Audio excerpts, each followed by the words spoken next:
كنتم خير أمة أخرجت للناس تأمرون بالمعروف وتنهون عن المنكر।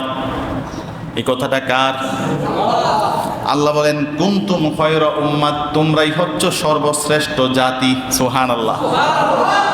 তোমরা কারা? দুনিয়ার সমস্ত মুফাসসির একমত, এ হচ্ছে আমরা। সুবহানাল্লাহ।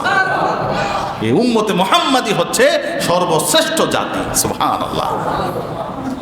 এই জাতি নিজের অস্তিত্ব ভুলে গেছে, নিজের ইতিহাস ঐতিহ্য ভুলে সবচেয়ে নিকৃষ্ট জাতিতে পরিণত হয়েছে। কথা বলেন। আল্লাহ বলেন কুনতুম খয়রা উম্মাহ, তোমরাই হচ্ছ সর্বশ্রেষ্ঠ জাতি। উখরিজাত লিন্নাস, মানুষের কল্যাণের জন্যই তোমাদেরকে পৃথিবীতে আবির্ভূত করা হয়েছে, তোমাদেরকে বের করা হয়েছে। কল্যাণটা কি হবে? তা'মুরুনা বিল মা'রুফ ওয়া তানহাউনা আনিল মুনকার। সুবহানাল্লাহ। তোমাদের অন্যতম, তোমাদের শ্রেষ্ঠত্বের অন্যতম একটা কারণ হচ্ছে তোমরা মানুষকে সৎ কাজে আদেশ করবে, অসৎ কাজে মানুষকে নিষেধ করে রাখবে। সুবহানাল্লাহ। আছেই এই সবক কি আমাদের আছে? নাই। আমি আমার শ্রেষ্ঠত্ব ভুলে গেলাম, ঠিক না? আল্লাহ যে আমাকে কি শ্রেষ্ঠত্ব দিয়েছেন এবার প্রমাণ আপনারা পেয়েছেন। তাহলে আমরা আমাদের চাইতে শ্রেষ্ঠ জাতি আর কেউ আছে? আছে কেউ? কেউ না। এখন শ্রেষ্ঠত্বের যতগুলো কারণে আল্লাহ শ্রেষ্ঠত্ব দিয়েছেন এর মধ্যে এই আয়াতে দুইটা কারণ আল্লাহ উল্লেখ করেছেন। কয়টা কারণ? কি একটা বলেন তো?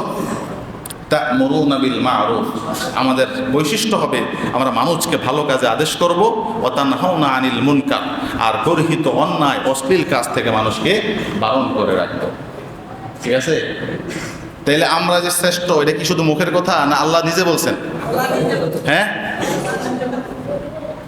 এই জন্য অন্য হাদিস, তিরমিজির হাদিসে এসেছে আল্লাহর হাবিব বলেছেন কিয়ামতের দিন সমস্ত মানুষের 120টা কাতার হবে। কয়টা কাতার? আদম থেকে মুহাম্মদ সাল্লাল্লাহু আলাইহি ওয়াসাল্লাম পর্যন্ত সমস্ত নবী রাসূলের উম্মতের মধ্যে সবার মধ্যে 120টা কাতার হবে। কতটা কাতার?